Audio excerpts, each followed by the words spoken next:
quick updates on tornado relief efforts, and then we'll get to questions that I know will likely be on Omicron.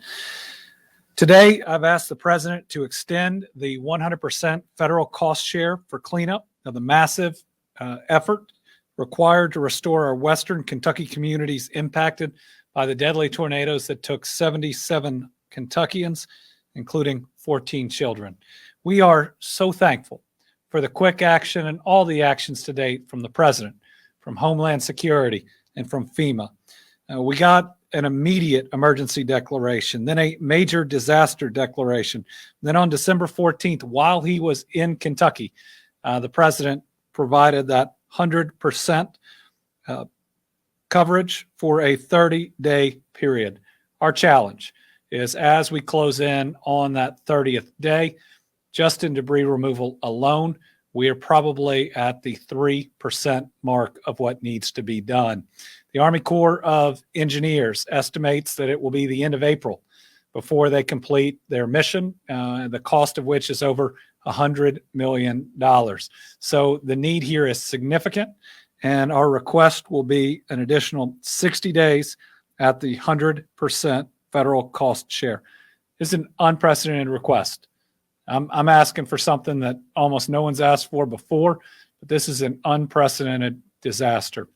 Even those that have been in FEMA for decades, walking around Mayfield or walking around Dawson Springs, would look not just at us, but each other and say, this is different.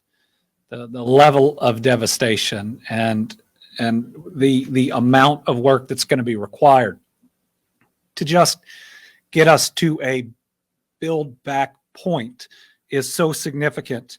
We need the assistance. If the 25% cost share is initiated, the cost to about 16 impacted counties would be about $67 million, possibly even more than that. Most recent storms over the New Year's holiday indicate substantial impacts to homes, commercial properties, water distribution centers, roads, and bridges as well, and many of these happened in these same counties. Unfortunately, another disaster declaration request may be forthcoming, but given everything we're facing, we really need that additional 100% federal share, and we will advise what we hear back. On December 28th, I signed an executive order to temporarily suspend the work search requirement and the waiting week period for UI and disaster unemployment assistance claimants impacted by the tornadoes. I'm happy to report that the United States Department of Labor has approved that request. This means that UI claimants that are unemployed due to the tornadoes that work or live in the 16 counties that are included in the major disaster declaration can get benefits almost immediately once approved. This will include claims starting on December 10th, but only in the 16 counties under the disaster declaration. Here are updated locations for this week's unemployment insurance DUA clinics, in-person clinics designed to give people the help they need. They are Tuesday through Thursday, January 4th. They are through the 6th from 8 a.m. to 4:30 p.m. In Bowling Green, they're at 262 Scottsville Road. And in Mayfield, they're at 351 Charles Drive. It's not necessary to attend the in-person session, but we've learned over the last 22 months that you really want to go to these because it is a difficult system. You are likely to make a mistake without going to one of these, and it may impact your ability to qualify for these benefits. The deadline to apply is January 18th, 2022. Barron and Marion counties have a little bit longer, January 27th, 2022. You can go to kcc.ky.gov for updated information. Disaster SNAP benefits, which is additional food assistance that we've worked hard to make available, have been approved by the U.S. Department of Agriculture, Food and Nutrition Service for Kentuckians who live and work in 14 of the counties impacted by the tornadoes.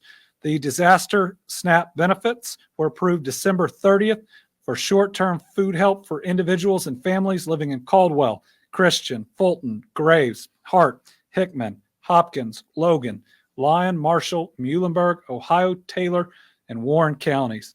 Kentuckians residing or working in Barron and Marion counties will have an opportunity at a later date. What this does is give food assistance to low-income households with food loss, loss of income, or damage caused by a natural disaster.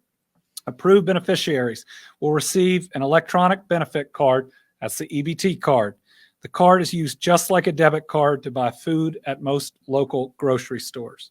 Because of the unique needs of disaster survivors, there are some different standards for disaster or DSNAP than the regular SNAP program. You may qualify for DSNAP if you had one of the disaster-related expenses below: home or business repairs, temporary shelter expenses, evacuation or relocation expenses, home or business protection, disaster-related personal injury, lost or no access to income due to the disaster.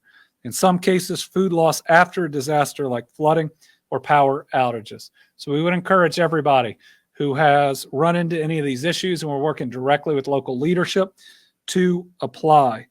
You can call DSNAP at 1-833-371-8570. That is the fastest. Applications are taken by phone 8 a.m. to 5:30 p.m. Monday through Friday, and on Saturday, 9 a.m. to 2 p.m.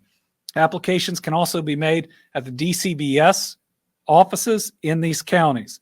In Grays County, you can go to the Purchase Area Development District office, and we've established an additional site in Dawson Springs at the Outwood facility.